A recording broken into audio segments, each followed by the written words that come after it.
যখন পৃথিবীকে ভয়ঙ্করভাবে প্রকম্পিত করা হবে, পুরো পৃথিবীটাকে একটা ঝাঁকুনি দেয়া হবে। এই সূরার নামই হচ্ছে ঝাঁকুনি দেওয়ার সূরা, ঝাঁকুনি। ঝিলঝাল মানে হচ্ছে শেকিং, আর্থকোয়েক, ভূমিকম্প, ভূকম্পন। ভূমিকম্পের সাথে পরিচিত না সবাই? এক্সপিরিয়েন্স হয়েছে কারো ভূমিকম্প? নাকি ঘুমায় থাকার সময় হয়? সব সময় হয়েছে?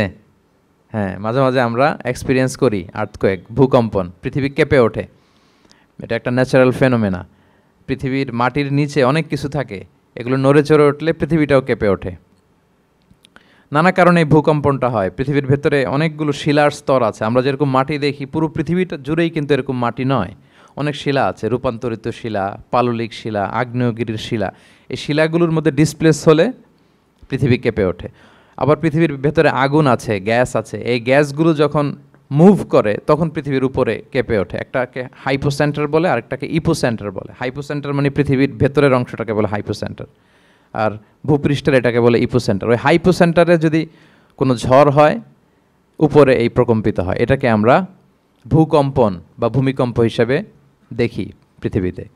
তো এই পৃথিবীতে অনেক বড় বড় ভূমিকম্প আমরা দেখেছি। জাপানে, আমার গত বছর একটা সফর ছিল জাপানে, তো ওই সকাল বিকেল ভূমিকম্প হয়। এখানে তো আমরা 6 মাস 1 বছর ভূমিকম্প দেখি, ওখানে সকালে বিকেলে একটু একটু করে কাঁপতেছে।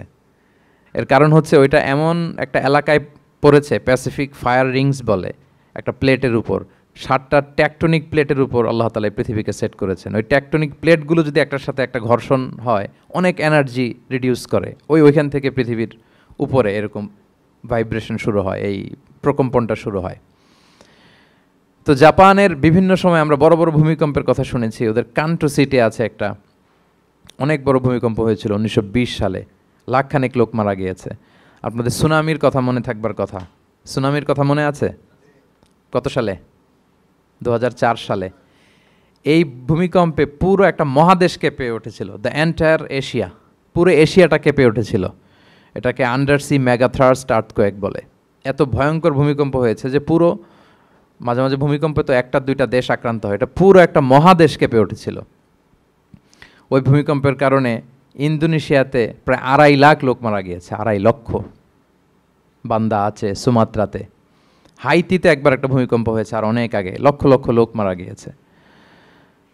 তো এই যে ভূকম্পন, ভূমিকম্প, এর নামে আল্লাহ তাআলা বেসিকলি এই সূরাটা দিয়েছেন। তবে পৃথিবীবাসী যেই ভূকম্পন এক্সপিরিয়েন্স করেছে, কিয়ামতের সময় যে ভূমিকম্প হবে ওটা কি ওই রকম হবে? হ্যাঁ, ওইটা ভয়ঙ্কর ভূমিকম্প হবে, মারাত্মক ভূমিকম্প। আল্লাহ তাআলা বলছেন, ইয়া আইয়ুহান নাসু তাকু রাব্বাকুম ইন্না জালজালাতাস সাআতি শাইউন আযীম।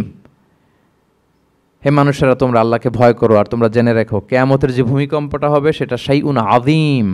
আযীম শব্দটা আল্লাহ যে কোনো জায়গায় ব্যবহার করেন না, যেটা খুব ভয়ঙ্কর হয়, মাত্রাতিরিক্ত, লিমিট ছাড়িয়ে যায়, ওইটার ক্ষেত্রে আল্লাহ তাআলা আযীম বলেন।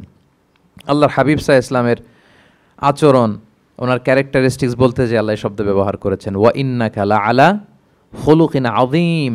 নবী হে, আপনি সুমহান চরিত্রের উপর প্রতিষ্ঠিত, মানে এই চরিত্রের মধ্যে দাগ ফেলতে পারে এরকম কেউ নেই।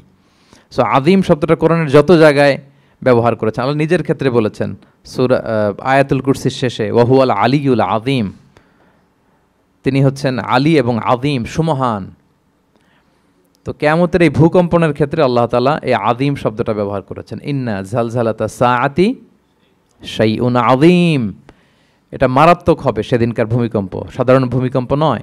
ইযা রুজ্জাতিল আরদু রাজ্জা ওয়া বুসাতিল জিবালু বাসসা, পুরো পৃথিবীটা একসাথে কেঁপে উঠবে, পাহাড়গুলো ভেঙে চুরে তছনছ হয়ে যাবে।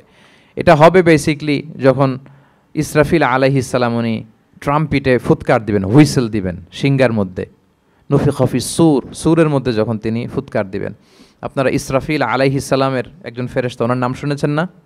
হ্যাঁ, one of the major angels, major একজন ফেরেশতা। আল্লাহ তাআলা ওনাকে সৃষ্টিই করেছেন এই বিশাল হুইসেলে একটা ফুৎকার দেওয়ার জন্য, আর কোনো কাজ নাই। ওনার অ্যাসাইনমেন্ট এই একটাই, সৃষ্টির পর থেকে আজ অবধি বিশাল হুইসেলটা নিয়ে আল্লাহর আরশের দিকে তিনি তাকিয়ে আছেন, অপলক নেত্রে, পলকও ফেলেন না চোখের, যে কখন আল্লাহ তাআলা অর্ডার করবেন, করার সাথে সাথে ফুৎকার দিবেন তিনি। আবার না দেরি হয়ে যায়, আবার না আল্লাহর আদেশ পালনে কোনো গাফলতি হয়ে যায়। সৃষ্টির পর থেকে ওনার একটাই অ্যাসাইনমেন্ট, এই বিশাল সুর ট্রাম্পিট নিয়ে হুইসেল দেওয়ার জন্য আল্লাহর আরশের দিকে তাকিয়ে আছেন। যে মুহূর্তে আমরা এখন কথা শুনছি এখনও তাকিয়ে আছেন উনি। 3টা ফুৎকার দেওয়ার জন্য আল্লাহ তাআলা ওনাকে সৃষ্টি করেছেন। প্রথম ফুৎকারটাকে বলে নাফখাতুল ফাজা, যে ফুৎকারের সাথে সাথে মানুষগুলো তটস্থ হয়ে যাবে, পৃথিবীর মানুষ তটস্থ হয়ে যাবে। যখন তটস্থ হবে তখন কি অবস্থা হবে সেটাই আল্লাহ তাআলা এই সূরার প্রথম আয়াতে বললেন যে ইদা জুলজিলাতিল আরদু জিলজালাহা, যখন পুরো পৃথিবীকে প্রকম্পিত করা হবে মারাত্মকভাবে। ইসরাফিল আলাইহিস সালাম প্রথম যে ফুৎকারটা দিবেন তখন পুরো পৃথিবী কেঁপে উঠবে, মারাত্মকভাবে কেঁপে উঠবে। তারপরের যে ফুৎকার দিবেন তখন সব মরে যাবে, আমরা পৃথিবীতে কেউই বেঁচে থাকবো না। তখন মানুষ মরে যাবে, জিন জাতি মরে যাবে, সমস্ত ফেরেশতারাও মরে যাবে। যেই ফেরেশতা মালাকুল মাউত, যিনি মৃত্যুর ফেরেশতা, যার মাধ্যমে আল্লাহ তাআলা মৃত্যু ঘটিয়ে থাকেন, তারও মৃত্যু ঘটবে। সে আল্লাহ তাআলার কাছে বলবে, আল্লাহ পৃথিবীর সবাই মরেছে, আপনার আদেশ অনুযায়ী মানুষ, জিন, ইবলিস সবাইকে আমি মৃত্যু দিয়েছি, তাদের রূহ কবজ করেছি, এখন কি হবে? আল্লাহ তাআলা বলবেন, এখন তুমি মরবে, মুতিয়া মালাকুল মাউত, এখন তুমি মরো। মালাকুল মাউত তখন মারা যাবে। এত ভয়ঙ্কর একটা চিৎকার দিয়ে মালাকুল মাউত জগৎ থেকে বিদায় নেবে। আল্লাহর হাবিব সাল্লাল্লাহু আলাইহি ওয়াসাল্লাম বলেন, ওই ভয়ঙ্কর চিৎকার যদি পৃথিবীবাসী শুনতে পেত তাহলে আলাদা করে ইসরাফিলের সিঙ্গার ফুৎকার দেওয়ার প্রয়োজন হতো না, প্রতিটা মানুষ তাদের কানের পর্দা ফেটে মুহূর্তেই লাশ হয়ে পড়ে যেত। মালাকুল মাউত মরে যাবে, তখন মহাবিশ্বে আর কেউ থাকবে না একটা সত্তা ছাড়া। তিনি কে? আল্লাহ সুবহানাহু ওয়া তাআলা। সূরাত আর-রহমানে আল্লাহ তাআলা চমৎকারভাবে বলেছেন, কুল্লু মান আলাইহা ফান ওয়া ইয়াবকা ওয়াজহু রাব্বিকা যুল জালালি ওয়াল ইকরাম। পৃথিবীতে যা আছে সব নিঃশেষ হয়ে যাবে একমাত্র তিনি ছাড়া। তিনি হচ্ছেন অব্যয়, অক্ষয়, অবিনশ্বর, চিরঞ্জীব, শাশ্বত।